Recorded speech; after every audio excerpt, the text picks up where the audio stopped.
ছাত্র জনতার ঐক্য নষ্ট করতেই পতিত স্বৈরাচারীরা শিক্ষা প্রতিষ্ঠানগুলোতে সংঘাত বাঁধিয়ে ছাত্রদের মধ্যে বিভেদ সৃষ্টির পায়তারা করছে বলে মন্তব্য করেছেন বৈষম্য বিরোধী ছাত্র আন্দোলনের নেতারা। আওয়ামী ফ্যাসিবাদের শক্তির পুনর্বাসন রুখে দিতে জাতীয় ছাত্র সংহতি সপ্তাহ কর্মসূচির প্রথম দিনে ঢাকা পলিটেকনিক ইনস্টিটিউট ও বাংলাদেশ টেক্সটাইল বিশ্ববিদ্যালয়ে শিক্ষার্থীদের সঙ্গে মতবিনিময় শেষে এসব কথা বলেন তারা। বলেন, ফ্যাসিস্টের পতনের পর মানুষ যাতে স্বাধীনতা ভোগ না করতে পারে সেই লক্ষ্যে ষড়যন্ত্র শুরু হয়েছে। জাতীয় ঐক্য রক্ষার্থে শিক্ষার্থীরা একসঙ্গে কাজ করার অঙ্গীকার করেছেন বলেও জানান বৈষম্য বিরোধী ছাত্র আন্দোলনের মুখ্য সংগঠক।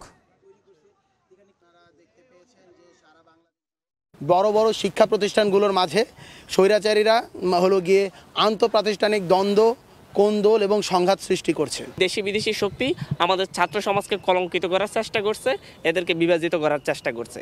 সেই বিভাজন তাদের সেই সকল ষড়যন্ত্র প্রতিহতের জন্যই মূলত হচ্ছে বাংলাদেশের সকল ক্রিয়াশীল ছাত্র সংগঠন যারা ফ্যাসিবাদের বিরুদ্ধে অবস্থান নিয়েছিল প্রত্যেকে ঐক্যবদ্ধভাবে সিদ্ধান্ত নিয়েছে সকলে একসাথে এই ধরনের অপকৌশল প্রতিহত করে দিবে।